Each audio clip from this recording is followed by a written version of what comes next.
মানে বিশ্বের সবচেয়ে বড় ফিতনা ছিল দ্বিতীয় বিশ্বযুদ্ধ। তার আগে একটা হয়েছে প্রথম বিশ্বযুদ্ধ, যেখানে প্রায় কয়েক কোটি মানুষ মারা গেছে, আর সেকেন্ড ওয়ার্ল্ড ওয়ারে আরও বেশি মানুষ মারা গেছে। তো এখন বিশ্বকে ঠেলে দেওয়া হচ্ছে একটা থার্ড ওয়ার্ল্ড ওয়ারের দিকে, মানে যে কোনো সময় একটা তৃতীয় বিশ্বযুদ্ধের আশঙ্কা করছেন এখনকার যারা মিলিটারি অ্যাফেয়ার্স নিয়ে পড়াশোনা করেন, ওয়ার্ল্ড অ্যাফেয়ার্স নিয়ে পড়াশোনা করেন, তারা এগুলো বলতে পারবেন ভালো। বিশ্বকে একটা খাদ্য মন্দার দিকে ঠেলে দেওয়া হচ্ছে, বিশ্বকে একটা দুর্ভিক্ষের দিকে ঠেলে দেওয়া হচ্ছে, এবং মহামারীর মধ্য দিয়ে অলরেডি কিন্তু আমাদের বিভিন্ন দেশের ইকোনমিক অবস্থা ভালো না, তার উপরে খাদ্য সংকট, তার উপরে যে বৈশ্বিক যুদ্ধগুলো, আমদানি রপ্তানি বন্ধ হয়ে যাচ্ছে, তেল গ্যাসের দাম বেড়ে যাচ্ছে, জনগণ হাহাকার করছে। এই পলিটিক্যাল গ্লোবাল অ্যাফেয়ার্সের ফিতনা এগুলো। তারপরে এই জন্যই প্রথমে আমি একটা কথা বললাম যে ফিতনাময় একটা পরিবেশে একজন মুমিন যার অন্তর্দৃষ্টি আছে, যে কোরআন এবং সুন্নাহ দিয়ে এই বিশ্বের এই রহস্যগুলো উদ্ঘাটন করতে পারে, সে ভালো থাকতে পারে না। তার মনটা সবসময় কিন্তু মানে ব্যাকুল থাকবে যে কিভাবে এইসব সমস্যা থেকে নিজে উত্তরণের পথ খুঁজতে পারি, আর আমার পরিবারকে বাঁচাতে পারি, আর আমার জনগণকে বাঁচাতে পারি। আর যদি আপনি আত্মকেন্দ্রিক হন, স্বার্থপর হন, তাহলে নিজের চটকায় তেল দিবেন, নিজে ভালো থাকলেই বাপের নাম। তো দেখুন, এই জামানার কথাই নবীজি বলছেন সাল্লাল্লাহু আলাইহি ওয়াসাল্লাম, তোমাদের সামনে এমন একটা যুগ আসছে, নবীজি বলছেন জামানা সাবরিন, কঠিন জামানা, যে জামানায় ঈমান নিয়ে চলাটা হবে হাতের মধ্যে আগুন নিয়ে চলার মতো।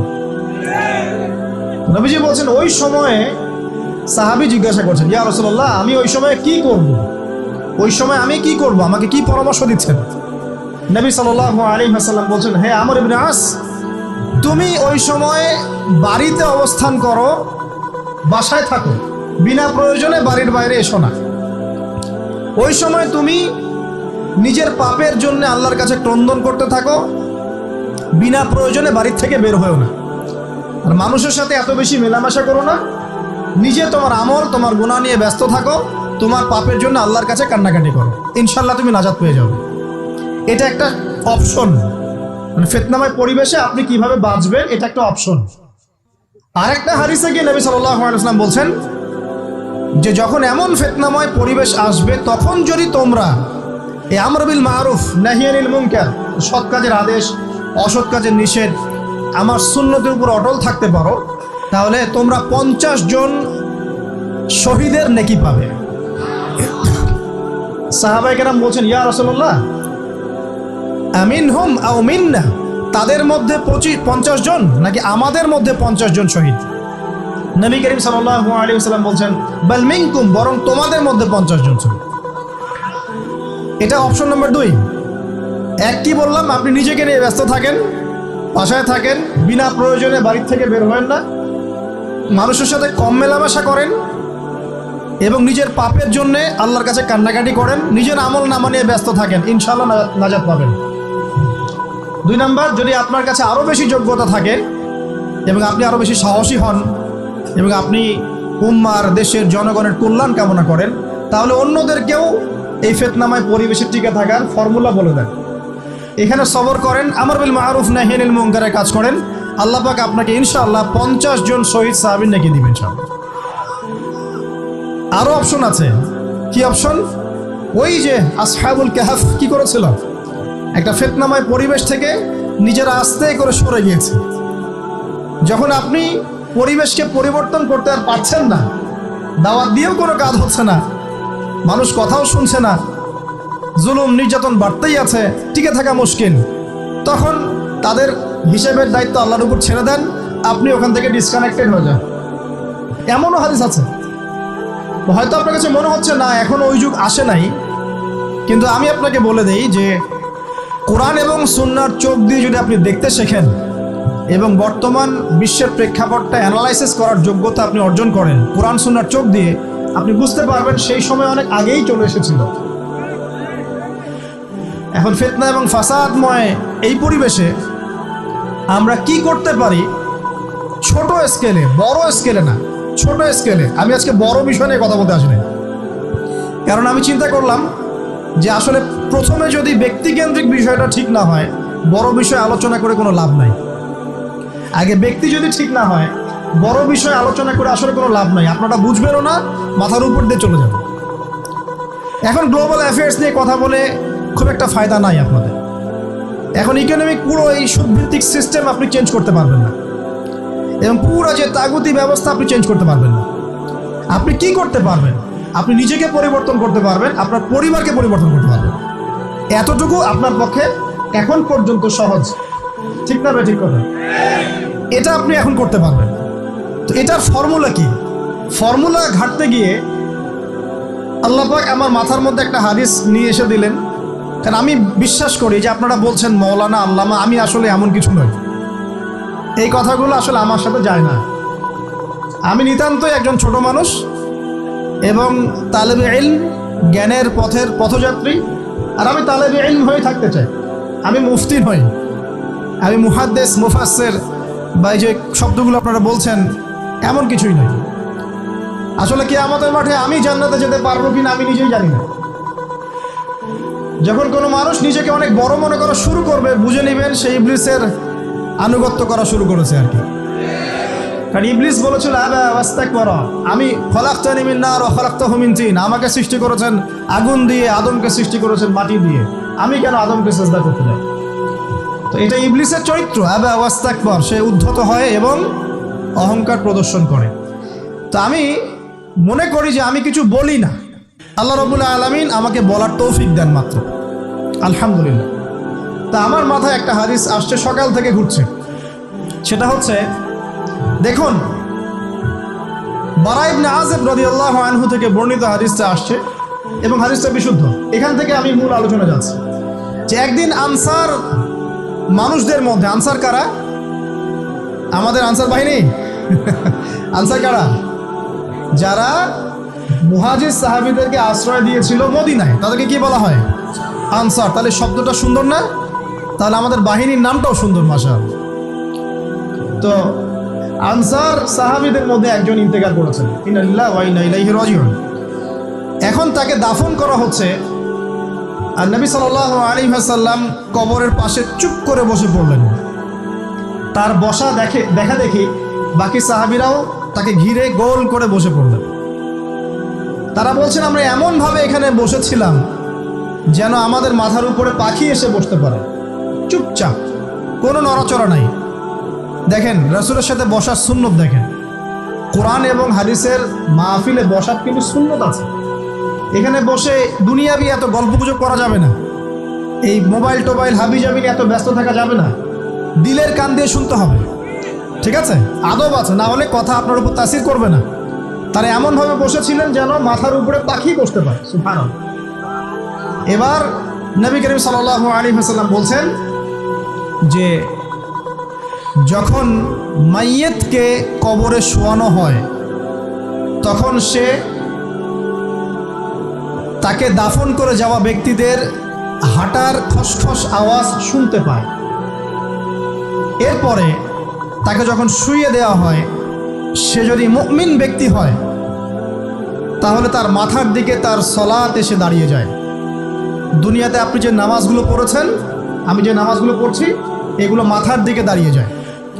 ডান দিকে চলে আসে তার সওম, সওম মানে কি? রোজা। বাম দিকে চলে আসে যাকাত, যাকাত মানে কি? যাকাতের সাথে তো আমরা পরিচিত নই। আমরা ওই যে রাস্তাঘাটে যে দান খয়রাতগুলো উঠানো হয়, এগুলোর সাথে খুব পরিচিত, তাই না? কত টাকা, কত পয়সা, কি কি গান করে আর টাকা কালেকশন করে না? অনেক সময় দেখা যায় রাস্তায় যাচ্ছি আমরা গাড়ি নিয়ে, পারলে গাড়ির সামনে এসে হুমড়ি খেয়ে পড়বে টাকা নেওয়ার জন্য। এইভাবে টাকা কালেকশন করতে কে শিখিয়েছে ইসলামে? আর আমরা অনেক সময় ছোট ছোট বাচ্চাদেরকে দিয়ে, মাদ্রাসার ছোট ছোট বাচ্চাদেরকে দিয়ে টাকা কালেকশন করাই। এটা ঠিক না। কেন ঠিক না জানেন? ছোটবেলা থেকেই ওর ব্যক্তিত্ব নষ্ট হচ্ছে। এই হাতটা উত্তম না এই হাতটা উত্তম? উপরের হাত উত্তম, নিচের হাত উত্তম? তো ছোটবেলা থেকে সে নিচের হাতে অভ্যস্ত হচ্ছে। দেখেন, এত টাকা পয়সা কালেকশন করে আমাকে আর একটা স্বতন্ত্র মসজিদ করতেই হবে জরুরি? খুবই জরুরি ছিল। মানুষের কাছে হাত চেয়ে, হাত পেতে, রাস্তাঘাটে এরকম করে গাড়ি থামিয়ে, তারপরে কি বলবো, সুর করে গান গেয়ে এত টাকা পয়সা কালেকশন করতেই হবে? মসজিদটা আমাকে টাইলস ফিটিং করতেই হবে? এসি মসজিদ করতেই হবে? আমরা এমনও মসজিদ রংপুরে দেখেছি 10 বছরেও টাকা কালেকশন শেষ হয় নাই। 10 বছর ধরে কালেকশন হচ্ছে। আমি ছোটবেলা থেকে দেখছি কালেকশন হচ্ছে, কি বুঝলেন? তো এগুলো আমাদের ব্যক্তিত্ব নষ্ট করে। মুসলিমরা উপরের হাতের মালিক। সারা বিশ্ব আমরা একসময় চালিয়েছি। এই পশ্চিমা সভ্যতা আমাদেরকে কি শিখায়? সারা বিশ্ব আমরা চালিয়েছি।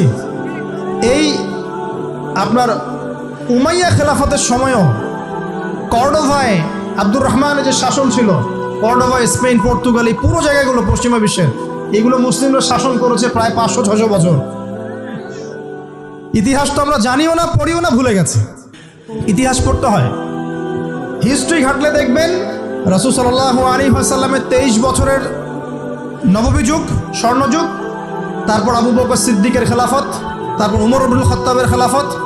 আবু বকর সিদ্দিকের 2 বছর বা 2.5 বছর, উমর রাদিয়াল্লাহু আনহুর প্রায় 10 বছর, তারপর উসমান রাদিয়াল্লাহু আনহুর 12 বছর, আলী রাদিয়াল্লাহু আনহুর প্রায় 2-2.5 বছর, তারপরে হাসান রাদিয়াল্লাহু আনহু 6 মাস। এরপরে উমাইয়া খেলাফত শুরু হলো মুয়াবিয়া রাদিয়াল্লাহু আনহুর হাতে, প্রায় 20 বছর। উমাইয়ারা শাসন করেছে প্রায় 90 থেকে 100 বছর। তারপর জাব নদীর যুদ্ধে উমাইয়া আব্বাসীয়রা একে অপরের সাথে যুদ্ধ করেছে। পরে উমাইয়ারা পরাজিত হয়ে আব্বাসীয়রা ক্ষমতায় গিয়েছে। ক্ষমতায় গিয়ে তারা প্রায় শাসন করেছে প্রায় 550 বছর। এদিকে উমাইয়াদের মধ্যে যারা পরাজিত হয়েছে ওরা চলে গিয়ে কর্ডোভা, আন্দালুসিয়া, ওইদিকে খেলাফত কায়েম করেছে।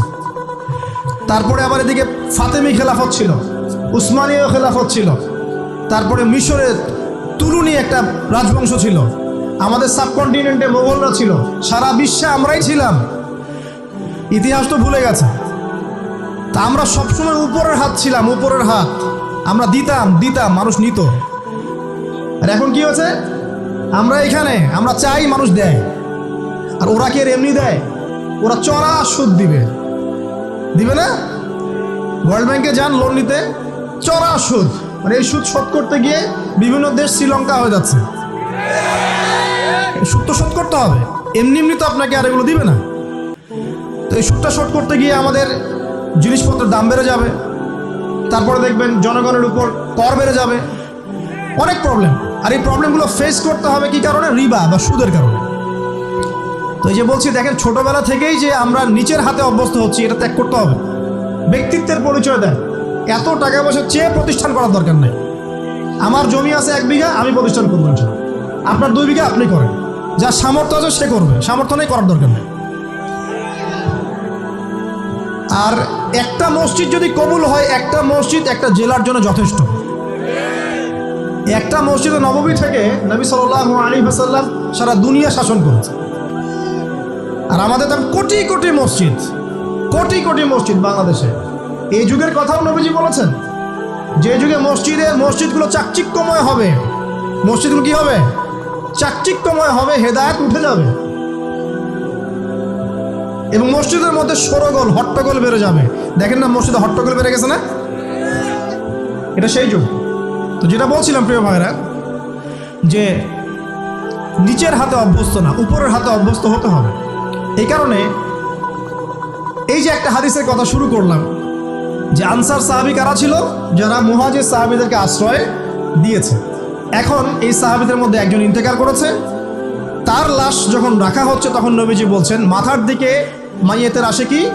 সলাত। সলাত মানে কি? নামাজ। 5 ওয়াক্ত নামাজ আজকে থেকে ছাড়বেন? ওয়াদা করেন আজকে থেকে 5 ওয়াক্ত নামাজ ছাড়বো না ইনশাআল্লাহ। একটা হাদিস খালি বলি, মান তারাকা সালাতান মুতাআম্মিদান ফাকাদ কাফারা, মান তারাকা সালাতান মুতাআম্মিদান ফাকাদ কাফারা। আবার শুনেন, قال رسول الله صلى الله عليه وسلم من ترك صلاة متعمدا فقد كفر। আর মুয়াজ বিন জাবাল রাদিয়াল্লাহু আনহু কে নবীজি বলেছেন, মান তারাকা সালাতা মুতাআম্মিদান ফাকাদ বারিয়াত মিন জিম্মাতিল্লাহ। যে ব্যক্তি নিজের উপর ফরজ নামাজ ছেড়ে দিল, সে কুফরি করলো। মুয়াজ বিন জাবালকে নবী সাল্লাল্লাহু আলাইহি ওয়াসাল্লাম বলছেন, যে ব্যক্তি ফরজ নামাজ ইচ্ছা করে ছেড়ে দিল, সে ব্যক্তি আল্লাহর জিম্মা থেকে মুক্ত হয়ে গেল। নামাজ ছাড়বেন প্রিয় ভাই? 5 ওয়াক্ত নামাজ জামাতের সাথে ইনশাআল্লাহ। আল্লাহ আমাকে তৌফিক দেখ, আপনাদের সবাইকে তৌফিক দান করুন, আমিন। জামাত যদি না পান, একা পড়ে নেবেন, ঠিক আছে? যদি ঘুমিয়ে থাকেন, ঘুম থেকে উঠে পড়বেন। ভুলে গেছেন, যখন মনে হবে তখন পড়বেন। অজু করার পানি নাই, কি করবেন? তায়াম্মুম করবে। তায়াম্মুমেরও কিছু নাই, আপনার কোনো কাপড়ই নাই, সতর ঢাকার কোনো কাপড়ই নাই, কি করবেন? বসে বসে নামাজ পড়বেন ওই অবস্থাতেই। এটা কোনো মাফ নাই। মানে আপনার অজু করার কোনো পানি নাই, তায়াম্মুমের কিছুই নাই, কাপড়ও নাই সতরে, তখনও নগ্ন হয়ে বসেই নামাজ পড়তে হবে, মাফ নাই। যখন শোয়ানো হবে মাথা থেকে কি থাকবে? সালাত। তাহলে আমরা যারা ফরজ সালাত এখন আদায় করছি না, আজকে তওবা করেন, বলেন আস্তাগফিরুল্লাহ আল্লাযী লা ইলাহা ইল্লা হুয়াল হাইয়ুল কাইয়্যুম ওয়া আতুবু ইলাইহি। হে আল্লাহ, আমরা তওবা করছি, সারা জীবনে যত নামাজ পড়ি নাই, এই সমস্ত নামাজ না পড়ার পাপ থেকে তোমার কাছে তওবা করছি। ঠিক আছে, এটা আস্তাগফিরুল্লাহর অর্থ নয়, আমি বাংলায় বললাম। আর যদি নামাজ কাজা করে আদায় করে দিতে পারেন আলহামদুলিল্লাহ, খুবই ভালো হয়। যদি নাও পারেন তাও এখন থেকে আর কোনো নামাজ বাদ দিয়ে না, আর বেশি বেশি নফল নামাজ পড়ার চেষ্টা করেন। আল্লাহ পাক তৌফিক ইনায়াত করুন। তারপরে ডান দিকে কি? সওম। সওম মানে কি? রোজা। রমজান মাসে রোজা রাখি সবাই তো, মাশাআল্লাহ, আলহামদুলিল্লাহ। রমজান মাসে সওম রাখার পাশাপাশি বেশি বেশি নফল সওম রাখার ব্যাপারে অভ্যস্ত হওয়ার চেষ্টা করতে হবে। সবচেয়ে সেরা সওমগুলো হচ্ছে মাসের 3 দিন, আইয়ামে বীজের সওম, চাঁদের 13, 14 এবং 15 তারিখ। আর সপ্তাহে 2 দিন, সেটা হলো বৃহস্পতিবার এবং কি সোমবার। আল্লাহ পাক তৌফিক দান করুন, আমিন। এছাড়া আরাফার সওম আছে, আশুরার সওম আছে, ঠিক আছে, জিলহজ মাসের প্রথম 10 দিন রাখতে পারেন, ইত্যাদি। এবার বাম দিকে কি? যাকাত। যেটা বলছিলাম, যাকাতের সাথে আমরা খুব একটা পরিচিত নই, অথচ যাকাত একটা ফরজ ইবাদত। কেউ যদি নামাজ এবং যাকাতের মধ্যে পার্থক্য করে, সে ব্যক্তি কাফের হয়ে যাবে। কেউ যদি মনে করে নামাজ আমি মানি, যাকাত আমি মানি না, তাহলে কাফের হয়ে যাবে। নিসাব পরিমাণ সম্পদ হলে প্রত্যেক মুসলিমের উপর যাকাত ফরজ, ঠিক আছে। এবং এই যাকাতই হচ্ছে আপনার ইসলামিক অর্থনীতির মূল ভিত্তি। তো যে কথা বলছিলাম প্রিয় ভাইরা, দেখুন, যাকাত ইসলামিক অর্থনীতির মূল ভিত্তি। কিভাবে জানেন? ব্যবসা এবং যাকাত এটা কি করে? এটা একটা মার্কেটের মধ্যে সম্পদ ঘুরতে থাকে। আমি বুঝাচ্ছি আপনাকে। মনে করেন আপনি ব্যবসা করছেন এবং যাকাত দিচ্ছেন। যাকাত কারা দিবে? যারা যাকাতের নিসাব পরিমাণ সম্পত্তি রাখে, মানে কিছুটা ধনী তারা। তো তারা ব্যবসা করছে, মাশাআল্লাহ। ব্যবসা যখন করে, ব্যবসায় কি থাকে? লাভ থাকে, লস থাকে, লাভ থাকে, লস থাকে। লাভও হতে পারে আপনার, লসও হতে পারে। আর সুদে কি? শুধু লাভ, লস আছে, লস নেই। পার্থক্য বোঝেন। এখন ব্যবসা যখন আপনি করবেন, এই টাকা বা মূল যে ক্যাপিটাল যেটা বলে অর্থনীতির ভাষায়, এটা মার্কেটের মধ্যে সার্কুলেট করতে থাকবে। আজকে আপনি ধনী, লাভ করেছেন, কালকে লস করবেন, এই ধন আরেকজনের হাতে চলে যাবে। সে আবার ব্যবসা করছে, সে লাভ করলে সম্পদ তার হাতে থাকলো, লস করলে আরেকজনের হাতে। মানে এই মানিটা, ক্যাপিটাল যেটা, এটা মার্কেটের মধ্যে ঘুরতে থাকে, ঘুরতে থাকে। আজকে কেউ ধনী, কালকে কেউ ধনী, আজকে কেউ ফকির, কালকে কেউ ধনী, এভাবে। এখানে আল্লাহ পাক যাকে ইচ্ছা হয় ধন দেন, যাকে ইচ্ছা হয় দরিদ্র করেন। এটা আল্লাহ পাক নিয়ন্ত্রণ করে। আবার এর মধ্যে যারা ধনী হবে তারা আবার যাকাত দিবে। কাকে যাকাত দিবে? যে গরিব তাকে।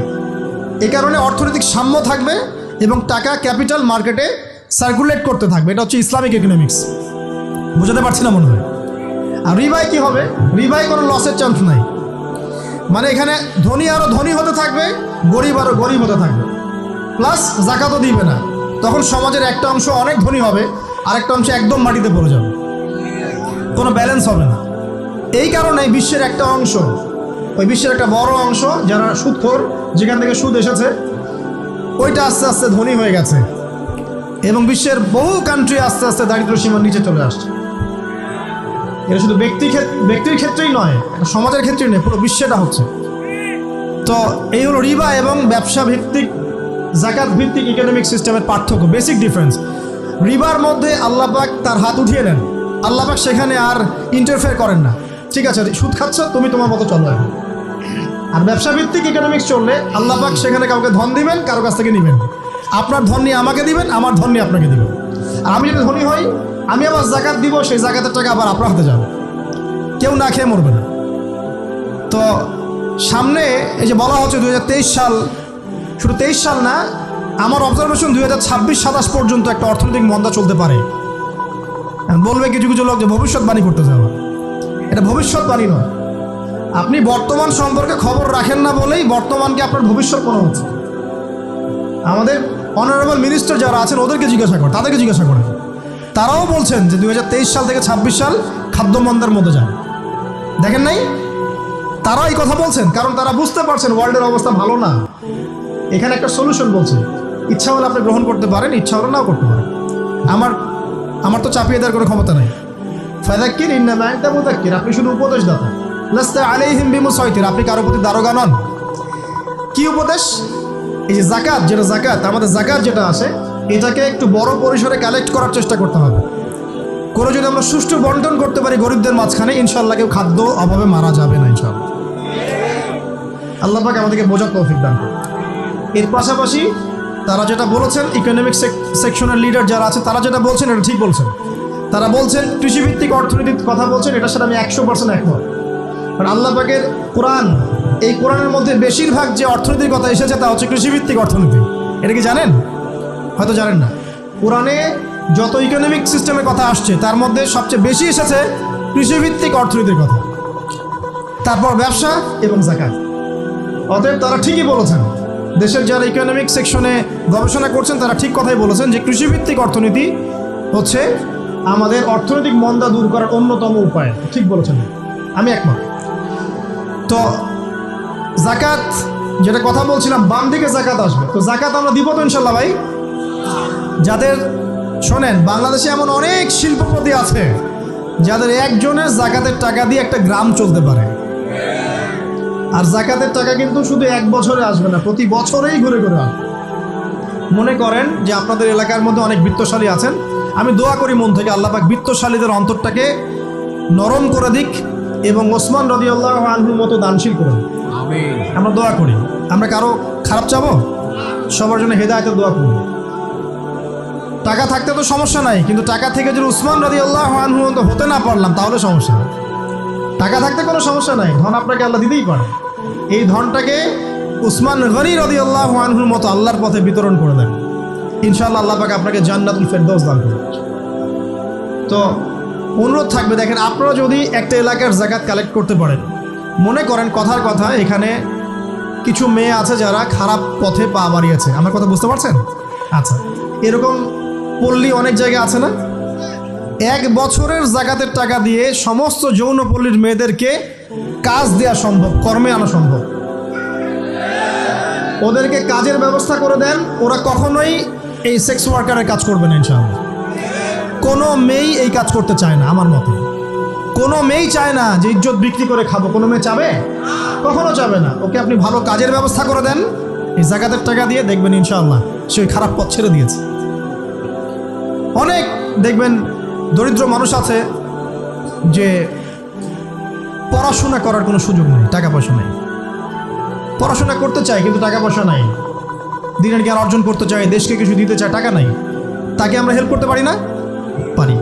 অনেক মানুষ আছে মাদক দ্রব্য বিক্রি করছে, তাকে বুঝান, দিনের হেদায়েত দেন যে ভাই আমি তোমাকে আরও ভালো চাকরি দিব, ভালো ব্যবসা দিব, তুমি ছাড়বা কিনা? বলবো আমি ছেড়ে দেবো ইনশাআল্লাহ। বুঝালে ছেড়ে দেবে ইনশাআল্লাহ। এই যে মেগা প্রজেক্ট যেটা কথা বলি আমরা, আত্ম উন্নয়নমূলক বলেন, যুব উন্নয়নমূলক বলেন, বা কান্ট্রি ডেভেলপমেন্টের কথা বলেন, এখানে যাকাত একটা বড় শক্তি হতে পারে। তবে এটাকে সুষ্ঠুভাবে কালেক্ট করতে হবে এবং যাকাতের যে 8টা খাত আছে এই খাতগুলোতে সুষ্ঠুভাবে বন্টন করতে হবে। অমুসলিমদেরকেও যাকাত দেওয়া যায়, জানেন? অমুসলিম যদি কেউ থাকে, দরিদ্র, তাকেও যাকাত দিয়ে সহযোগিতা করা যায়। আমরা সহযোগিতা করি না বলেই তো ওই যে পশ্চিম থেকে লোকজন এসে সহযোগিতা করে খ্রিস্টান বানাচ্ছে এখন সবাইকে। আরো বাড়বে দিন দিন, দেখেন। আমরা তো সহযোগিতা করছি না। আপনার পাশে আপনার প্রতিবেশী না খেয়ে মারা যাচ্ছে, আপনি যাচ্ছেন না।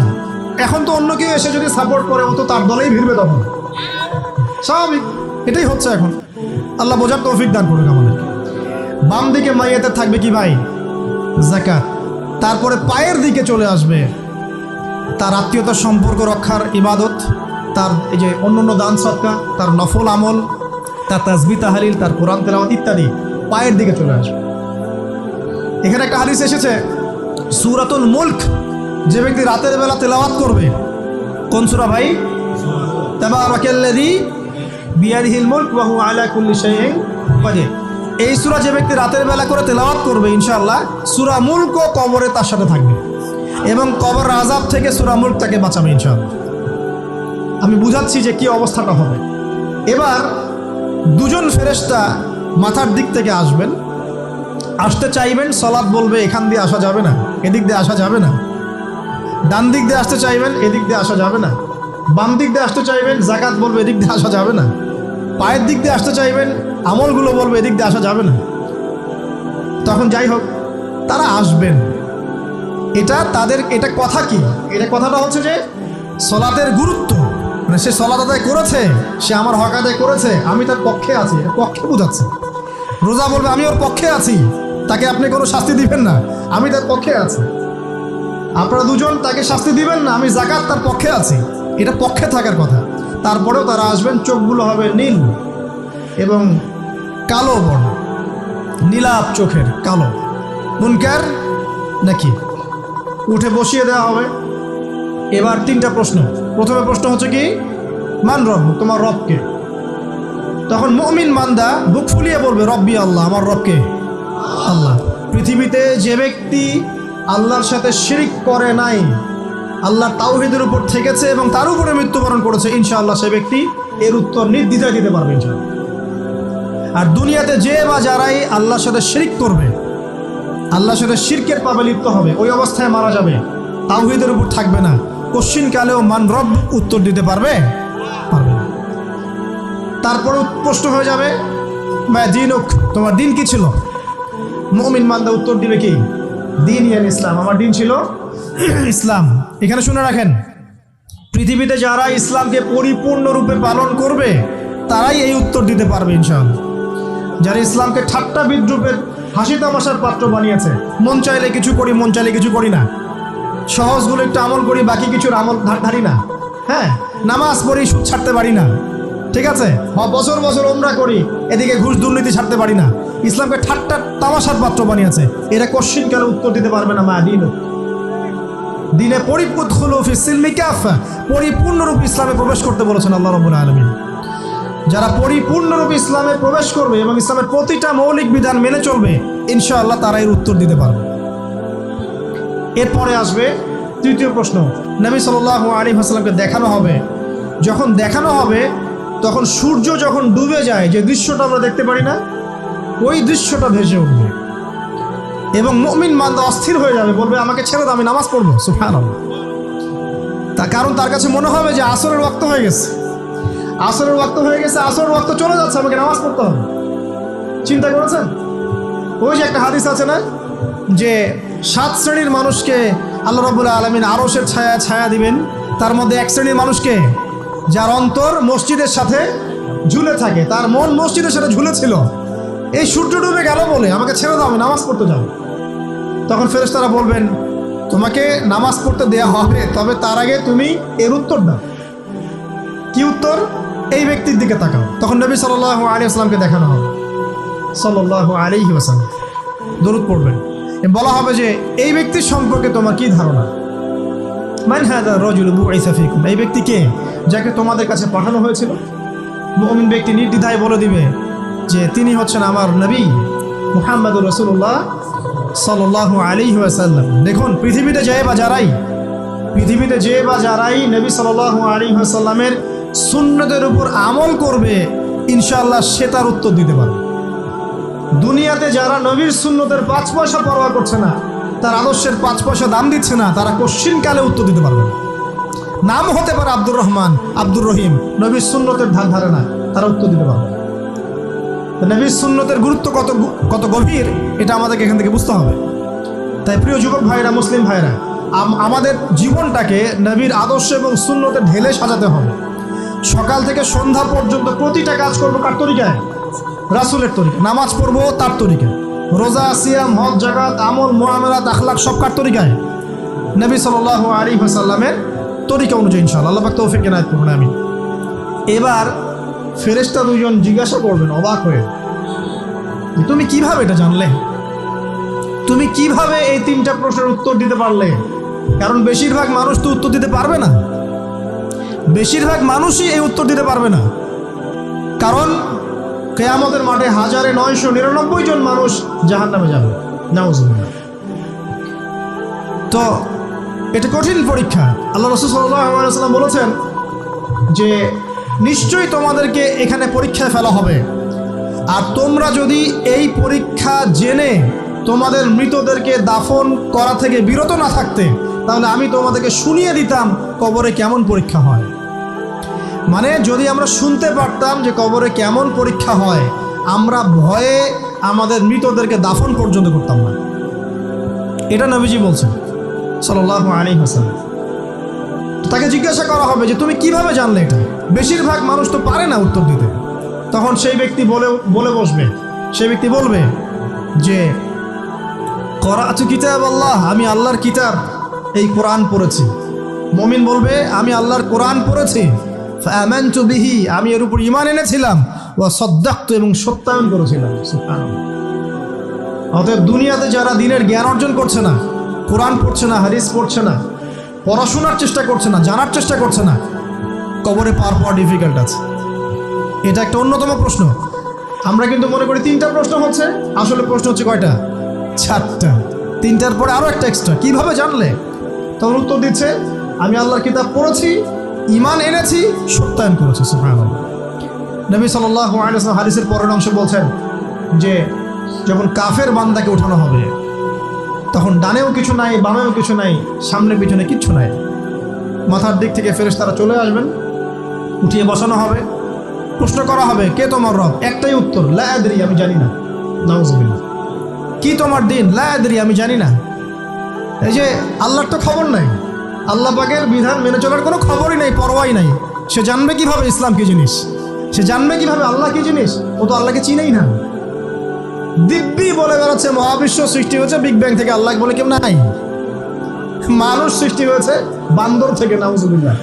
ওই যে ডারউইনের মতবাদ, কি থিওরি অফ এভলিউশন নাকি?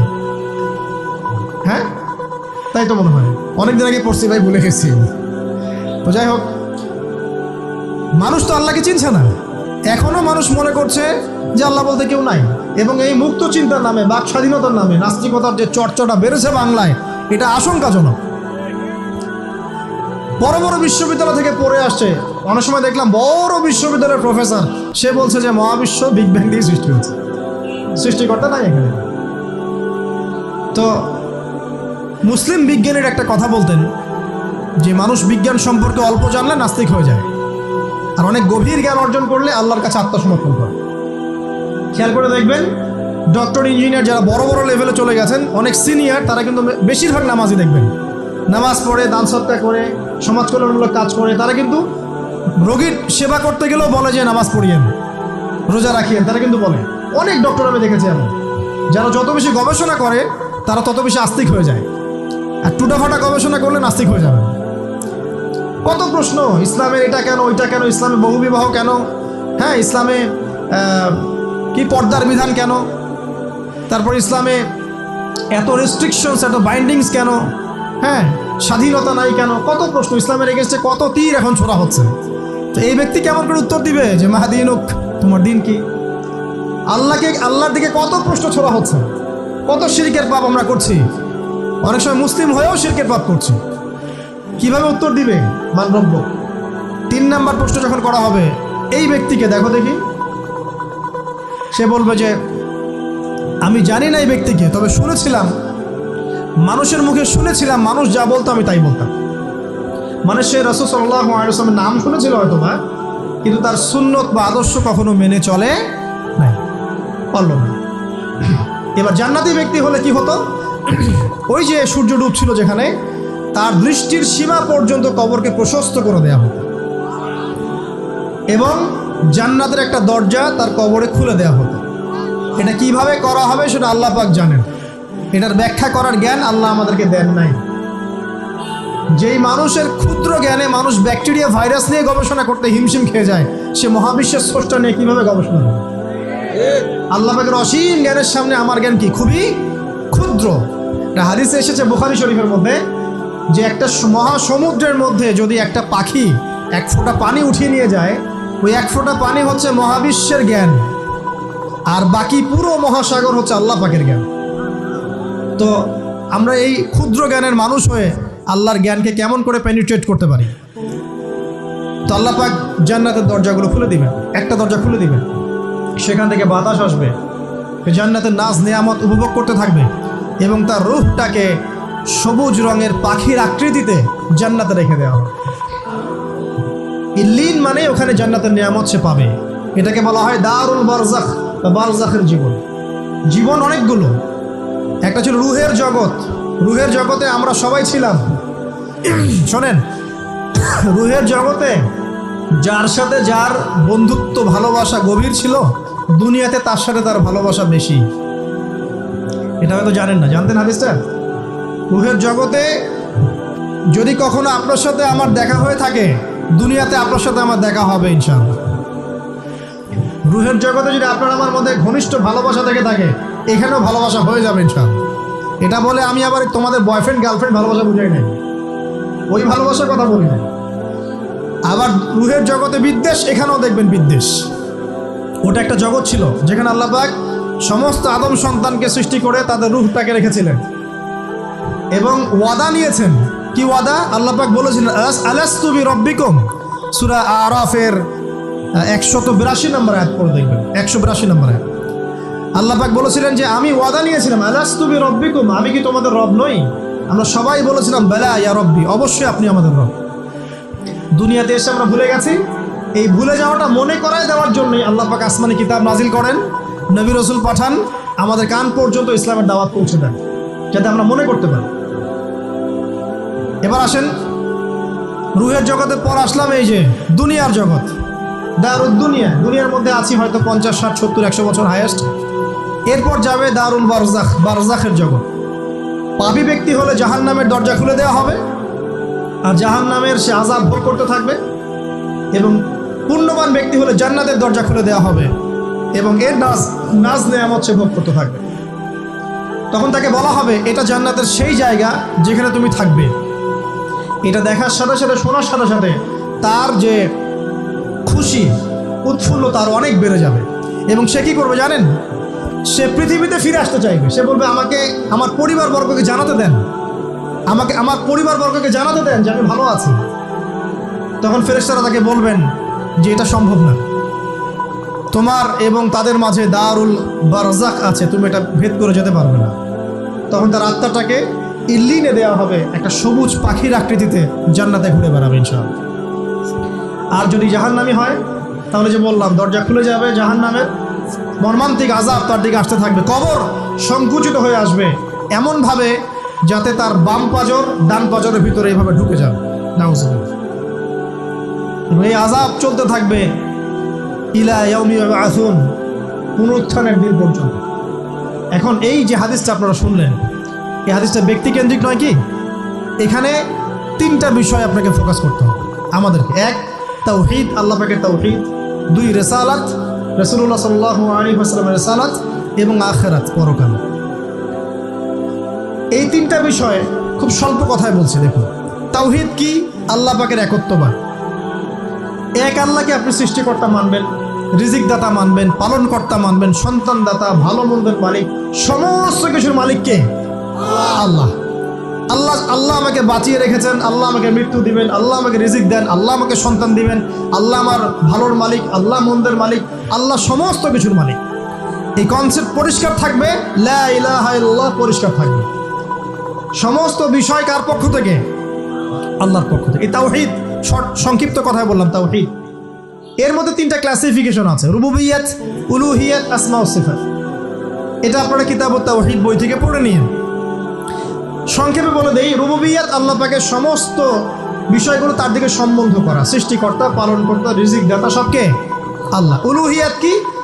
দুনিয়াতে এসেছি আল্লাহ পাকেরই দাসত্ব করতে হবে, অন্য কারো দাসত্ব চলবে না, তাওহীদ উলুহিয়্যাত। আসমা ও সিফাত কি?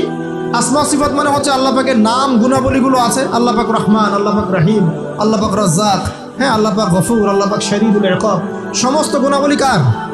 আল্লাহ। এই হলো আসমা ও সিফাত। আল্লাহ পাক যেমন, আল্লাহ পাক তেমন, আল্লাহ পাক নিজের মতো, কারোর সাথে তুলনীয় নন। আল্লাহু আহাদ, একক। আল্লাহুস সামাদ, তিনি অমুখাপেক্ষী। লাম ইয়ালিদ ওয়া লাম ইউলাদ, তিনি জন্ম দেননি, জন্মিতও নন, ওয়ালাম ইয়াকুল্লাহু কুফুয়ান আহাদ, তার সমতুল্য আর কিছুই নাই। আল্লাহ থেকে সব কিছু হয়, এটাই হলো তাওহীদ। এখন এর অপোজিশন কি? শিরক। তাওহীদের বিরুদ্ধে গেলে কি হয়ে যাবে? শিরক। কেউ যদি মনে করে যে আল্লাহ ছাড়া কেউ আমাকে জীবন দিতে পারে, আল্লাহ ছাড়া কেউ আমাকে মারতে পারে, আল্লাহ ছাড়া কেউ আমাকে রিজিক দিতে পারে, অথবা আল্লাহ ছাড়া কেউ সন্তান দিতে পারে, আল্লাহ ছাড়া অন্য কারো কাছে কেউ যদি দোয়া করে, আল্লাহ ছাড়া অন্য কারো জন্য নজর মানত করে, আল্লাহ ছাড়া অন্য কারো নামে কসম খায়, আল্লাহর হালালকে হারাম করে দেয়, আল্লাহর হারামকে হালাল করে নেয়, ঠিক আছে?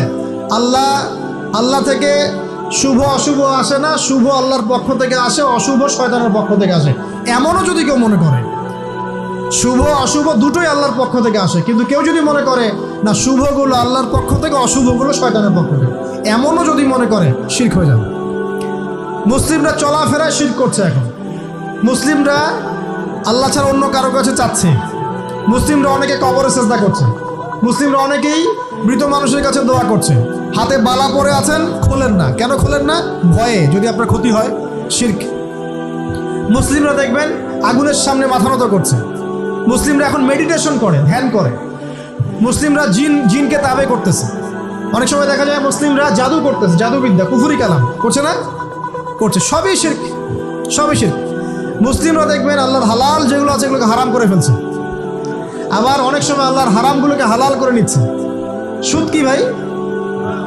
এখানে ফরজ, হালাল করে নেওয়া হয়েছে। মদ কি? তোমাদের কাছে তো ওয়াজিব, না খাইলে ঘুম হয় না। তো এই যে আল্লাহ হারামগুলোকে কি করছি আমরা? হালাল করে ফেলি, এটাও শিরক, কুফরি একটা। তো এক কথায় তাওহীদের উপর যারা থাকবে, মান রব্বক উত্তর দিতে পারবে ইনশাআল্লাহ। যারা শিরক করে ফেলবে ওই অবস্থায় মারা যাবে, মান রব্বক উত্তর দিতে পারবে না। আমার কথা কি বোঝা যাচ্ছে? আমি সহজ করার চেষ্টা করছি, কিন্তু হয়তো পারছি না, এটা আমার ব্যর্থতা। এক কথায় যদি আমরা কবরের প্রথম প্রশ্নের উত্তর দিতে চাই, তাহলে আমাদেরকে অবশ্যই তাওহীদের উপর থাকতে হবে, শিরকে যাওয়া যাবে না। প্রিয় ভাইরা, শিরকের পাপ থেকে আজকে তওবা করে ফেলবেন। আল্লাহ জেনে না জেনে জীবনে যত শিরক করেছে আল্লাহ মাফ করে দাও, আমিন। এবং আগামী দিনগুলোতে শিরকের পাপে লিপ্ত হয় না। প্রিয় ভাইরা, যদি আপনার আমল নামায় আসমান জমিন সমানও পাপ থাকে, শিরকের পাপটুকু না থাকে, আল্লাহ পাক আপনার পুরো পাপ মাফ করতে পারবে ইনশাআল্লাহ। আল্লাহ পাক বলেছেন, মেরাজের রাতে নবী সাল্লাল্লাহু আলাইহি ওয়াসাল্লামকে আরশে আজিমের কাছে উঠিয়ে নিয়ে আল্লাহ পাক 3টা ওহী করেছেন। কয়টা ওহী? একটা ছিল 5 ওয়াক্ত নামাজ, ঠিক আছে? 2টা হচ্ছে, 2 নাম্বার হচ্ছে সূরা বাকারার শেষের 3টা আয়াত, 3 নাম্বার একটা ওয়াদা, একটা প্রতিশ্রুতি। সেটা কি? হে মুহাম্মদ সাল্লাল্লাহু আলাইহি ওয়াসাল্লাম, তোমার উম্মতের মধ্যে কেউ যদি আসমান জমিন সমান পাপ নিয়ে আমার সামনে হাজির হয়, কিন্তু আমার সাথে কাউকে শরিক না করে, শিরক না করে, তাহলে আমি আল্লাহ তার সামনে আসমান জমিন সমান ক্ষমা নিয়ে হাজির হব, মানে মাফ করে দেওয়া হবে ইনশাআল্লাহ। অতএব শিরকের পাপে যায় না, ইনশাআল্লাহ জান্নাতে যাওয়া যাবে। যে ব্যক্তি মন থেকে একবার লা ইলাহা ইল্লাল্লাহ পড়েছে, সমস্ত বিষয় আল্লাহর দিকে সুপর্দ করে, তার অন্যান্য অনেক পাপ থাকতে পারে, আল্লাহ পাক চাইলে সব পাপ মাফ করতে পারে। অতএব মান রব্বকে উত্তর দিতে চাইলে শিরকের পাপে যাওয়া যাবে? যাবে না। আধুনিক শিরকের মধ্যে সবচেয়ে ভয়ঙ্করটা হচ্ছে এটা, যে আমরা আল্লাহর হালালকে হারাম করে নিচ্ছি। দ্বীনি ইলম অর্জন আল্লাহর জন্য প্রতিটা কাজের করার আগে নিয়াত ফিক্স করবেন, কেন করব? পরকালীন স্বার্থ থাকলে করব, না হলে করব না। কেন তুমি টিকটকে যাবা না? কারণ পরকালীন কোনো স্বার্থ নাই। কেন তুমি ফ্রি মিক্সিং অ্যাফেয়ার্সে যাবা না? কারণ পরকালীন কোনো স্বার্থ নাই। কেন মদ খাবা না? পরকালীন কোনো স্বার্থ নাই। কেন মিউজিকে যাচ্ছ না? কারণ পরকালীন কোনো স্বার্থ নাই। কেন তুমি এই যে সুদ খাবা না? কারণ পরকালীন কোনো স্বার্থ নাই। যে কাজে পরকালীন কোনো স্বার্থ নাই, সে কাজে কোনো মুমিন মুসলিম নাই। কেন নামাজ পড়বো? কারণ পরকালীন স্বার্থ আছে। কেন রোজা রাখবো? পরকালীন স্বার্থ আছে। কেন আমি হালাল বিয়ে করব, হারাম জেনায় যাব না? পরকালের স্বার্থ আছে। কেন আমি যাকাত দিব, ব্যবসা করব, সুদ খাবো না? কারণ পরকালের স্বার্থ আছে। কেন ইসলামের দাওয়াত দিব? পরকালের স্বার্থ আছে। কেন হাদিস প্রচার করব? কারণ পরকালের স্বার্থ আছে। ইসলামের জন্য সবর করব কেন? পরকালের স্বার্থ আছে। পরকালের স্বার্থ যেখানে, মুসলিম সেখানে। পরকালের স্বার্থ নাই, আমরা নাই। প্রত্যেকটা কাজ করার আগে নিয়তটা ফিক্স করতে হবে, পরকালের কোনো স্বার্থ আছে? যদি বলে হ্যাঁ আছে, তাহলে করবেন। স্বার্থ নাই, আমি নাই। কোনো ফুজুল কি বাত বা ফাহেসা কোনো কাজ, এসব কাজে আমরা নাই, বিকজ এগুলোতে কোনো পরকালীন স্বার্থ নাই। ব্যাস, আমাদের জীবনের প্রতিটা মোমেন্ট, প্রতিটা সেকেন্ড আল্লাহর দেয়া দান। আমি নিজের ইচ্ছা মতো এটাকে অপব্যয় করতে পারি না। হ্যাঁ, আপনি মিউজিক শুনতে চান, আপনি সং পছন্দ করেন, আপনি নাশিদ শোনেন, ইসলামিক নাশিদ শোনেন, ওখানে আপনার ঈমান একটু দীপ্ত হবে, পরকালীন স্বার্থ আছে। আপনি নিজের যৌন চাহিদাকে দমন করতে পারছেন না, হালালভাবে বিয়ে করে নেন। বিয়ে করার পর আপনি যত ইচ্ছা স্ত্রীকে মহব্বত করেন, প্রত্যেকটা মহব্বতে নেকি পাবেন। এমনকি স্ত্রীর দিকে নেক নজরে তাকাবেন, তাতেও নাকি। তার মুখে খাবার তুলে দেবেন, তাতেও নাকি। তার হাত ধরে হাঁটবেন, তাতেও নাকি। তাকে নিয়ে রাত্রে চাঁদ দেখবেন, তাতেও নাকি। আপনি আপনার নিয়তটাকে চেঞ্জ করেন, কাজের ডাইরেকশন চেঞ্জ করেন। পরকালের স্বার্থ থাকলে করবো, না হলে করবো না। আপনি পছন্দ করেন ঘুরে বেড়াতে, আল্লাহর দিনের দায়ী হয়ে ঘুরে বেড়ান না, সমস্যা কি? আল্লাহর জমিন ঘুরে দেখেন, এইসব অবান্তর কাজে লিপ্ত না থেকে আল্লাহ পাকের নিদর্শনগুলো ঘুরে দেখেন, আপনার ঈমান বাড়বে ইনশাআল্লাহ। আপনার সংস্কৃতি ভালো লাগে, ইসলামিক সংস্কৃতি মেনে চলেন।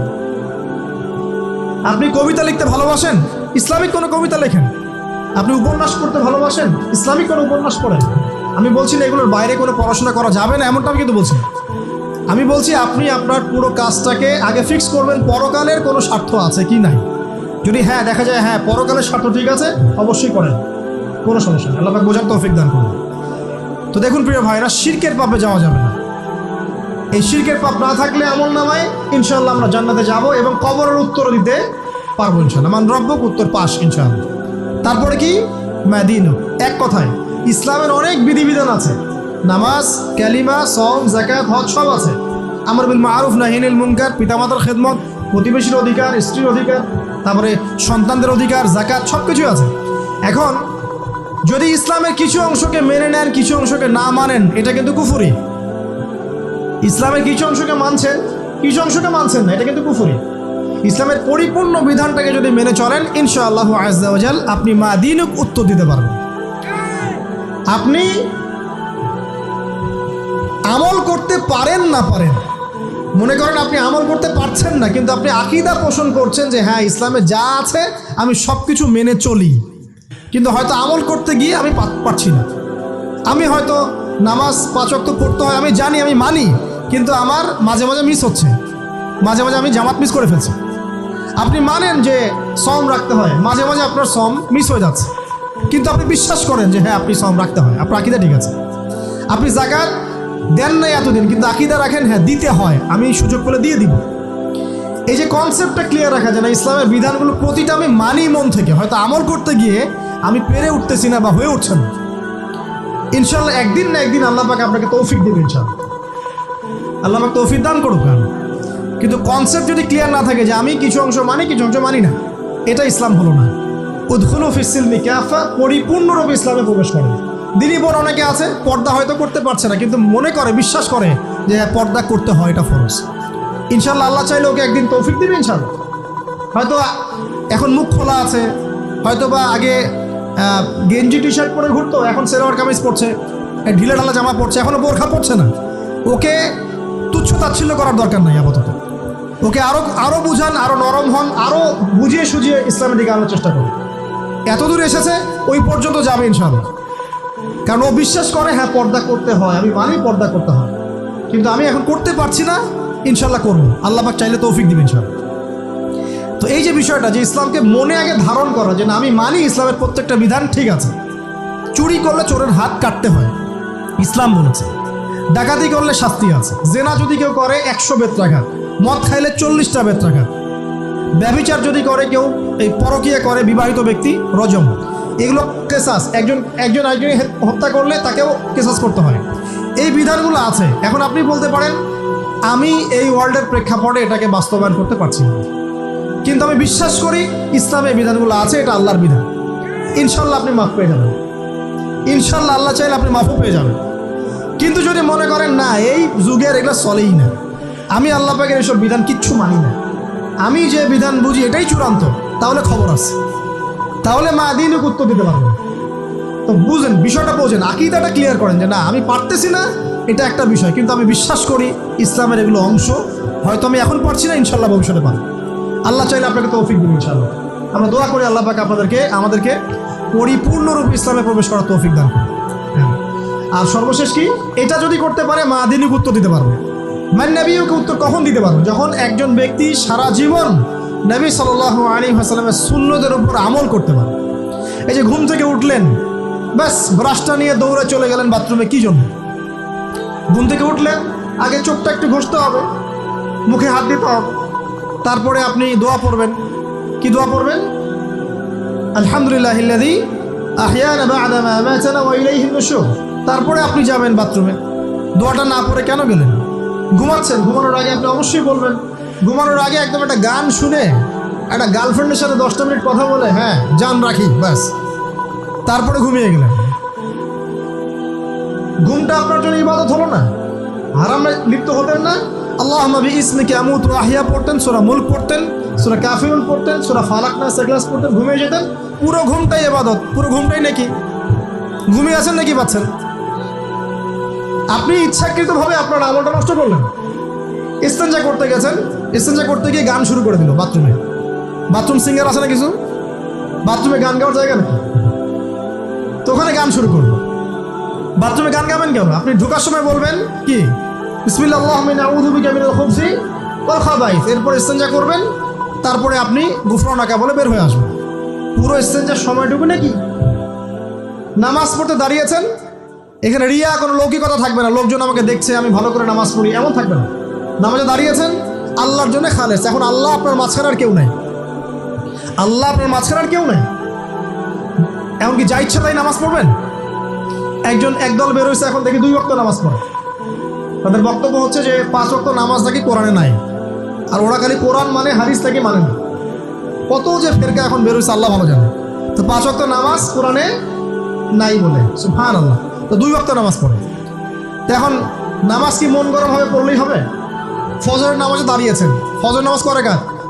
2 রাকাত। এখন আমি যদি বলি নামাজ তো ভালো কাজ, 2-এর জায়গায় 4 পড়লে কি সমস্যা ফজরে? যদি এমনটা বলি হবে?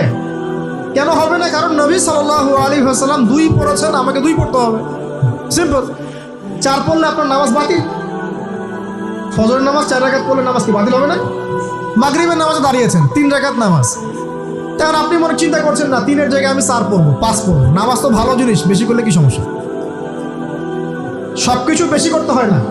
রাসূলুল্লাহ সাল্লাল্লাহু আলাইহি ওয়াসাল্লাম যা দিয়েছেন তাই করতে হয়। এর নাম সুন্নত। বাইরে গেলে হবে কি? বেদাত। প্রত্যেকটা কাজ খেয়াল করতে হবে। তো প্রত্যেকটা আমল এভাবে। নামাজ, এই যে রোজা রাখবেন, রমজান মাসে রোজা রাখলে এটা ফরজ। আর আপনি চিন্তা করেন রোজা তো ভালো জিনিস, আমি রমজানেও রাখবো, শাবান পুরো 2 মাসে রাখবো, হবে? দেখেন, নফল বিষয়টা আলাদা, আমি ফরজের কথা বলছি। কেউ যদি মনে করে ফরজ রোজা আমি 2 মাসে রাখবো, রমজানও রাখবো, শাবানেও রাখবো, রোজা ভালো জিনিস করলে কি সমস্যা? হবে? হবে না। এভাবেই হজ করতে হয় ওইখানে আরাফার মাঠে। আপনি মনে করেন কুড়িগ্রামে হজের একটা জায়গা বানাইলাম আমরা, কথা এমনও কিন্তু জায়গা আছে মানুষ অন্য জায়গায় হজ করে, কিন্তু আপনি ভাবছেন এমনি বলছি।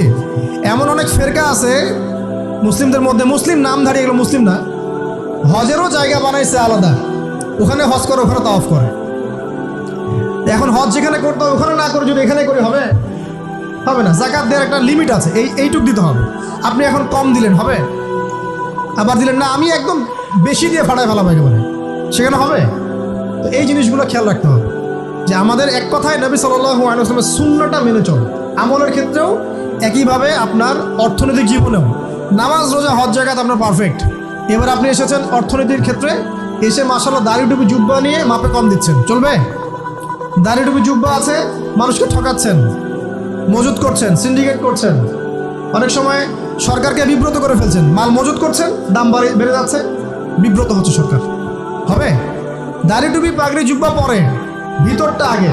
ইমান ভিতরে না থাকলে দাড়ি টুপিতে লাভ আছে? তাকওয়া ভিতরে না থাকলে আমার দাড়ি টুপিতে লাভ আছে?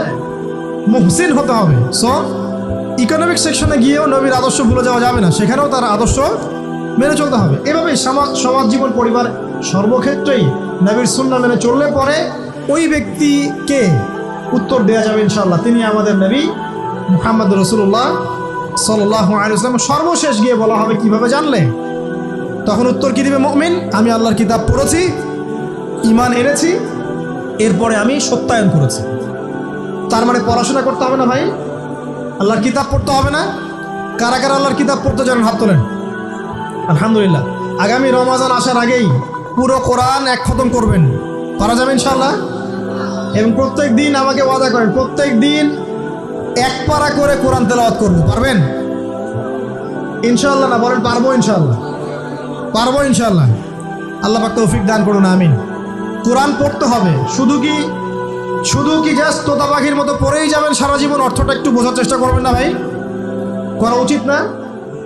করা উচিত। যদি আপনার সামর্থ্য থাকে আপনার অবশ্যই করা উচিত। সামর্থ্য নাই, বয়স হয়ে গেছে, পারেন না, সেটা আলাদা বিষয়। সামর্থ্য আছে আপনার অবশ্যই উচিত। আলহামদুলিল্লাহি রাব্বিল আলামিন মানে কি? আর রহমানির রহিম মানে কি? মালিকি ইয়াউমিদ্দিন বলছি, এটা মানে কি? ইয়্যাকা না'বুদু বলছি, ওয়া ইয়্যাকা নাস্তাঈন, এর অর্থ কি? ইহদিনাস সিরাতাল মুস্তাকিম মানে কি? সিরাতাল লাযীনা আন'আমতা আলাইহিম গায়রিল মাগদুবি আলাইহিম ওয়ালাদ-দাল্লিন, কি অর্থ, কি বললাম? নামাজে এটার অর্থ জানলে মনোযোগ কি ডানে বামে যাবে? যাবে না ইনশাআল্লাহ। এই যে আল্লাহ পাক বলছেন, ইয়া আইয়ুহাল্লাযীনা আমানুত্তাকুল্লাহ, হে মুমিনগণ আল্লাহকে ভয় করো, হাক্কা তুকাতিহি ওয়া লা তামুতুন্না ইল্লা ওয়া আনতুম মুসলিমুন, তোমরা এমনভাবে আল্লাহকে ভয় করো, ভয় করার মতো ভয় করো, এবং পরিপূর্ণ মুসলিম না হয়ে মৃত্যুবরণ করো না। এর অর্থটা জানলে ভালো লাগলো না? বুঝতে পারলাম না কোরআনটা? আল্লাহ বলছেন ওয়াযারু মা বাকিয়া মিনা রিবা, সুদের অবশিষ্ট অংশ ছেড়ে দাও। ওয়া ইল্লাম তাফআলু ফাআযারু বিহারবিন মিনাল্লাহি ওয়া রাসূলিহি, যদি না করো আল্লাহ এবং রাসূলের সাথে যুদ্ধের ঘোষণা শুনে রাখো। অর্থ জানলে হেদায়েত পাওয়া যায় না? অতএব অর্থটা জানার চেষ্টা করো। আল্লাহ পাক তৌফিক ইনায়াত করুন। হ্যাঁ, অর্থ বোঝার ক্ষেত্রে যদি কোনো প্রতিবন্ধকতা পান সামনে, আলেম ওলামার কাছে যাবেন, জিজ্ঞাসা করে অর্থ জেনে নেবেন। নিজে নিজে আবার মন করে ব্যাখ্যা করতে যায় না। কোরআন বুঝতে গেলে হাদিস লাগবে, হাদিসগুলো পড়তে হবে। হাদিসের কিছু বই কিনবেন, রিয়াদুস সালেহিন, ফয়জুল কালাম, এই যে আপনারা পড়েন, মুনতাখাব হাদিস পড়েন, ঠিক আছে, বুলুগুল মারাম মিন আদিল্লাতিল আহকাম, মিশকাতুল মাসাবি, এই বইগুলো বাসায় রাখবেন। এরপরে আস্তে আস্তে কিনবেন আবু দাউদ, তিরমিজি, নাসাই, এগুলো কিনবেন। পরে গিয়ে বুখারী মুসলিমের অনুবাদ কিনবেন, আগে কিনবেন না। এগুলো কঠিন হাদিস, এগুলো আগে পড়লে আপনি মাথাটা আপনার কিন্তু ঘুরতে থাকে। তো আগে কি ক্লাস 8-এ পড়বেন না আগে এইচএসসি দিবেন? আগে ক্লাস 7-8 পার করে যান, তারপরে ওদিকে যান। আল্লাহ বোঝার তৌফিক দান করুন। প্রিয় ভাইরা, ইলম অর্জন করতে হবে। ইলম অর্জন করলে পরে আপনি তালেবে ইলম, তালেবে ইলমের পায়ের নিচে আল্লাহর ফেরেশতারা পাখা বিছিয়ে দিবে ইনশাআল্লাহ তাআলা। ইলম অর্জন করে আপনি যখন আলেম হবেন বা দ্বীনের জ্ঞান অর্জন করবেন, তখন আপনি দাওয়াতের কাজও করতে পারবেন। আপনার দাওয়াতে যত মানুষ ইসলামের দিকে আসবে সমস্ত নেকি আপনি পাবেন ইনশাআল্লাহ। এবং যখন আপনি আরো বড় আলেম হয়ে যাবেন, আল্লাহ তৌফিক দান করুন, তখন আসমানের যত মাখলুক এবং জমিনের যত মাখলুক, এমনকি গর্তের মধ্যে যে পিপিলিকা আছে সেগুলাও, এমনকি সাগরের নিচের মাছ আপনার জন্য ইস্তেগফার করবে, দোয়া করবে ইনশাআল্লাহ। আল্লাহ পাক আমাদের সবাইকে শিরক মুক্ত আমল করার তৌফিক দান করুন, আমিন। আল্লাহ তাওহীদের উপর থাকার তৌফিক দান করুন, আমিন। আল্লাহ পাক আমাদের সবাইকে দ্বীন ইসলাম পরিপূর্ণরূপে পালন করার তৌফিক দান করুন, নবী সাল্লাল্লাহু আলাইহি ওয়াসাল্লামের আদর্শ মেনে চলার তৌফিক দান করুন, এবং দ্বীনের জ্ঞান অর্জন করার তৌফিক দান করুন। দুনিয়াতে আমরা যতদিন বেঁচে থাকবো ইসলামের উপর যেন বেঁচে থাকতে পারি, এবং আমাদের মৌতের পর দারুল বারজাখ বা কবরের জিন্দেগি আল্লাহ পাক আমাদেরকে এই ভয়াবহ ফিতনা